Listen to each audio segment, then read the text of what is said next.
मासिक धर्म पीरियड्स। गोलियां खा के शरीर पर अत्याचार न करें। साक्षी की नई नई शादी हुई। बहुत सपने थे उसके, जैसे हर लड़की के होते हैं। शादी को लेकर, अपने जीवन साथी को लेकर, जीवन की नई शुरुआत को लेकर पहली बार वो अपने ससुराल आई। साक्षी एक पढ़ी लिखी, खूबसूरत, आज के ख्यालों वाली लड़की थी। दोनों की जोड़ी ऐसी कि किसी का नज़र न लगे। वो गुड़गांव में एक आईटी कंपनी में ऊंची पोस्ट पर थी। साक्षी के सास ससुर भी पहले सरकारी नौकरी में कार्यरत थे, पर अब रिटायर हो चुके थे। देवर भी बढ़िया सी नौकरी कर रहा था। सब कुछ एकदम अपनी जगह पर सही सा था। शादी के दिन सारी विधि करते करते और घर आते आते बहुत रात हो गई थी। आते आते ही साक्षी की सास ने एक छोटी सी घर में पूजा विधि कर ली।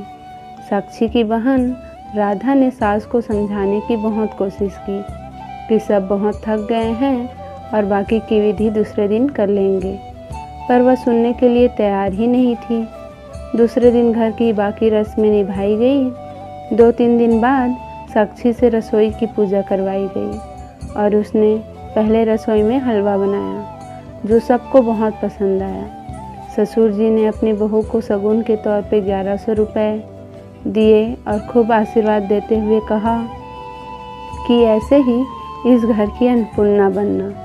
सास ने साक्षी को कमरे में बुलाया और कहा कि परसों मैंने तुम दोनों के वैवाहिक जीवन, सुख शांति, नवग्रह शांति आदि के लिए पूजा रखी है।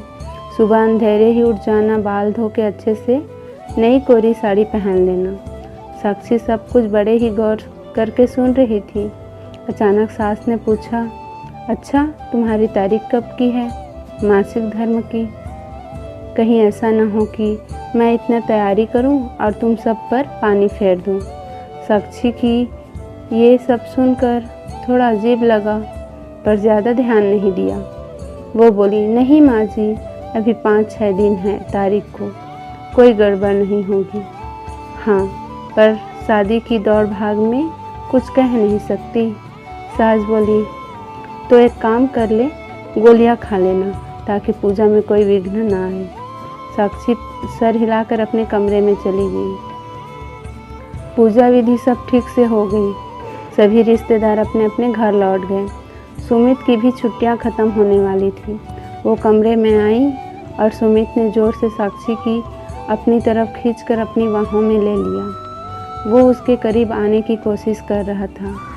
उतने में साक्षी बोली, सुमित, मुझे तुमसे कुछ बात करनी है। पर सुमित कहा, सुनने को तैयार। साक्षी ने कहा, सुमित प्लीज़, बात ज़रूरी है। आज माँ जी। उतना सुनते ही सुमित साक्षी की तरफ देखकर बोला, क्या हुआ? कुछ कहा क्या माँ ने? साक्षी बोली, माँ जी ने कहा है कि अभी घर में मंगलमय वातावरण है, इसलिए अभी ऐसा कुछ भी मत करना। चाहो तो मैं तुम्हें बाद में खुद टिकट निकाल कर दूंगी, तब खूब घूम लेना मन भर के। सुमित, तुम्हें नहीं लगता ये सब थोड़ा अजीब है? उतने पर सुमित ने कहा, साक्षी माँ थोड़े से पुराने विचारों की हैं। वो बाहर से जितनी कड़क स्वभाव की दिखाई पड़ती है, अंदर से उतना ही नरम है।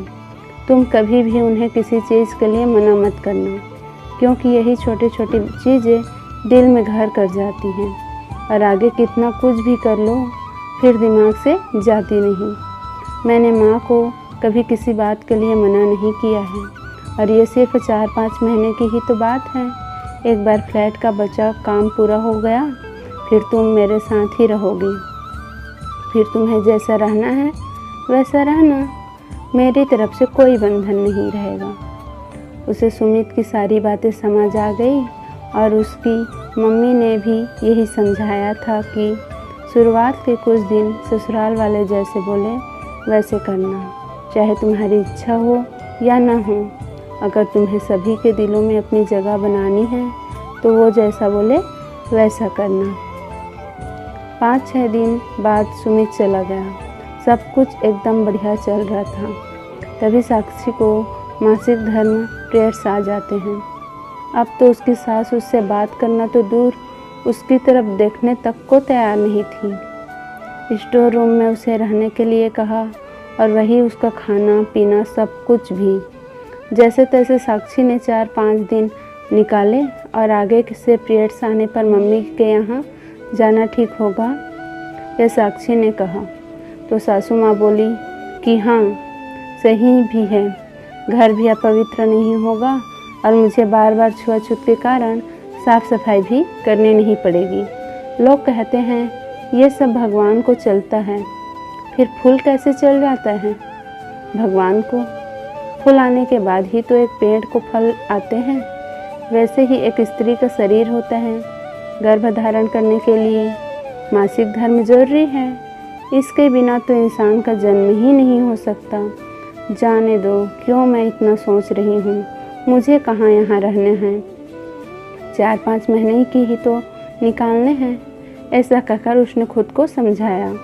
थोड़े दिनों बाद कभी तीज त्योहार तो कभी कोई पूजा, कभी कुछ ऐसा कहकर साक्षी की गोलियां लेने के लिए कहा जाता और घर में लड़ाई न हो इसलिए वो लेती रहती। उसका वजन बढ़ने लगा था, समझ नहीं आ रहा था ऐसा क्यों। खाना भी लिमिट में थे, एक्सरसाइज भी समय पर करती थी। चिड़चिड़ी बहुत ही हो गई और शारीरिक और मानसिक तनाव वो अलग। पर सुमित के पास जाकर सब ठीक हो जाएगा ऐसा सोचकर खुश हो जाती। कहते कहते साल निकल गया। अब कहीं जाकर वो सुमित के साथ रहने लगी अपने फ्लैट में। सब कुछ बढ़िया चल रहा था, एकदम मन जैसा। कभी कभी सास का फोन आ जाता कि अभी ये पूजा है और वैसे कोई बात हो तो गोलियां ले लेना। सुमित तो मना कर नहीं सकता और वो खुद को समझाती कि बस एक बार कहीं नौकरी लग जाए तो यह कहकर मना लूँगी कि छुट्टी नहीं मिल पाई और बार बार गोलियां भी लेनी नहीं पड़ेगी। ऐसे ही छुट्टियों में दोनों घर आए। सभी नाते रिश्तेदार भी आए हुए थे। तभी सुमित की बुआ जी बोली, बहू हमें पता है तुम दोनों नए ख्यालात के हो, पर शादी की 3 साल हो गए हैं। कुछ सोचा है बच्चों के बारे में या अभी और समय चाहिए? भाभी तो भगवान के हाथ धोकर पीछे पड़ी रहती है, पर कोई खुशखबरी मिलेगी ऐसा तो लग नहीं रहा। और सभी उनकी तरफ देख के हंसने लगे, पर साक्षी को यह बात तीर की तरह चुभी। उसने कमरे में आकर सुमित से कहना शुरू ही किया था कि सुमित बोला, तुम चिंता क्यों करती हो? अभी हमारी उम्र थोड़ी ना निकल गई है, घर जाके किसी अच्छे से डॉक्टर को दिखा देंगे। 2 दिन बाद वे एक अच्छे गायनेक के पास गए।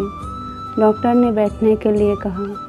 उन्होंने डॉक्टर की सारी बातें विस्तार से बताई। इतने में डॉक्टर ने कहा कि पहले मुझे साक्षी तुम ये बताओ कि क्या तुम्हें हर महीने पीरियड्स आने के कोई प्रॉब्लम तो नहीं होती? साक्षी ने बताया कि उसे ज़रूरत पड़ने पर पीरियड्स आगे होने के लिए गोलियां लेनी पड़ती हैं। डॉक्टर गुस्से में बोली, क्या फ़ायदा तुम्हारा पढ़ा लिखा होने का? तुम आजकल की लड़कियां अगर सिर दर्द की भी गोली लेती हो तो पहले उसके साइड इफ़ेक्ट्स के बारे में पता करती हो। और तुमने तो साक्षी, मैं तुमसे क्या कहूँ अब, तुम्हें थोड़ी भी कल्पना है कि ये गोलियां लेकर इनका तुम्हारे शरीर पर कितना बुरा असर होता है। तुम्हारी फैलोपियन ट्यूब में ब्लॉकेज आ गए हैं इन गोलियों के कारण, और तो और शरीर में होने वाले हार्मोन बदल के कारण तुम्हारी दोनों ओवरीज डैमेज हो गई हैं। तुम्हारे गर्भाशय में गांठें बन गई हैं। तुम्हारे माँ बनने के चांसेस कम से कम 90% तक कम हो गए हैं। फिर भी मैं कोशिश करूँगी, पहले गोलियाँ देकर देखती हूँ, अगर गांठें गल जाए तो, वरना तुम्हारा गर्भाशय निकालना पड़ेगा क्योंकि इन्फेक्शन भी फैल सकता है। ये बातें सुनकर साक्षी के हाथ पैर ठंडे पड़ गए थे। सुमित का भी यही हाल था। उन्होंने सोचा कि भी नहीं था कि इसका परिणाम इतना भयानक होगा। वो गुस्से में उठी और डॉक्टर से बोली, मुझे पता है मुझे ये नहीं कहना चाहिए, लेकिन आप बताओ मुझे ऑपरेशन के लिए कब आना है। डॉक्टर बोली, आप ये क्या कह रही हैं मिसेस साक्षी, और नहीं तो क्या, न गर्भाशय रहेगा, न पीरियड्स आएंगे और न ही मेरे कारण किसी का घर अपवित्र होगा। सही कहा ना मैं सुमित। वो वहाँ से चली गई। सुमित की राह न देखते हुए सुमित के पास इसका कोई जवाब नहीं था। आज हम 21वीं सदी में जी रहे हैं। छुआछूत, अपवित्रता, ये सब बातें पहले हुआ करती थी और औरतों का अलग बैठना, उसके पीछे भी अनेक कारण थे। पर सिर्फ अपवित्र ही जाएगा या पूजा विधि रह जाएगी, इसके लिए पीरियड्स न आने के लिए गोलियां लेना, ये अपने शरीर पर एक प्रकार से अत्याचार ही है। और इन गोलियों का दुष्प्रभाव भी बहुत भयानक है। जो गलती साक्षी ने की वो आप ना करे, बस यही गुजारिश है और यही कहानी के माध्यम से आप तक पहुंचाना है।